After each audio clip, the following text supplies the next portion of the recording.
Backstage here at Winnipeg Comiccon, that was amazing. Oh, thanks. Like, the panel was great, but then when you sang for the audience, which was great. Nobody really love that. videotaped it. Nobody took pictures, but it was just for them.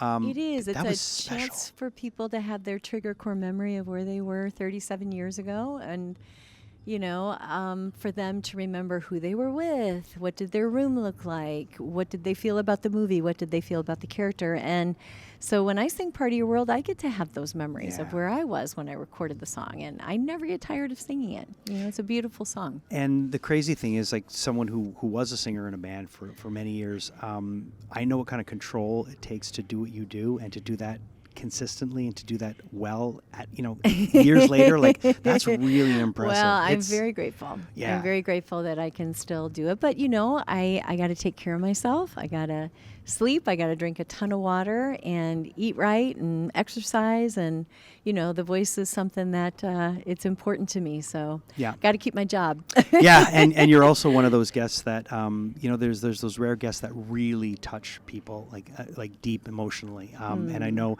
we had a friend of ours in Montreal who was a very famous metal singer that came to meet you, and she was almost brought to tears when she met you. I have a Kleenex box at my table. I know. I'm on the second one now, so well, I have a lot of criers. Yeah, I do, and I always ask them, tell me. Once they've gathered themselves together, I like to know, like, tell me what you're feeling. Like, what are you going through? And when they'll say, I'm thinking about my dad or my mom or my grandmother. I'm thinking about a broken relationship that I had with my sister, and we used to watch this together, and we don't have that relationship anymore. Sometimes the memories are sad. Yeah.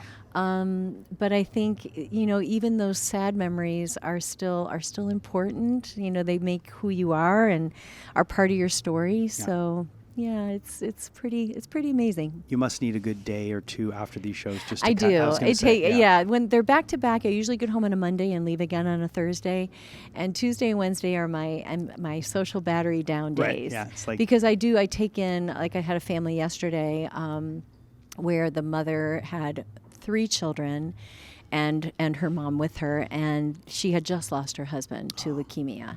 So these 3 little kids just lost their dad. Oh, yeah. And this was their plan as a family, was to come to Comic-Con and meet me. That's what the dad wanted to do. Wow. And they didn't make it with him. So that was a really a hard story to hear yesterday, but an important story for me to love on these kids and, do all the special things that they wanted to do with their dad being there. But then I needed to go to the restroom and take a few minutes to process that. Yeah, because it's not fair to the next guest that's coming up that I'm, a wreck. So I needed to just go and kind of process through that sadness, because it was very sad. Yeah. But then come back and give this next guest all that they want with their time with me. So I think what you're doing is admirable. I think that you're obviously put here for a reason. Yeah. And you know what your calling is, and you're doing it, and it's a beautiful thing. Thank you so much for being on our show in Winnipeg. Thank you so much. Everybody's been so awesome and so nice in Winnipeg. We Winnipeg's good. We appreciate you. Thanks for having me.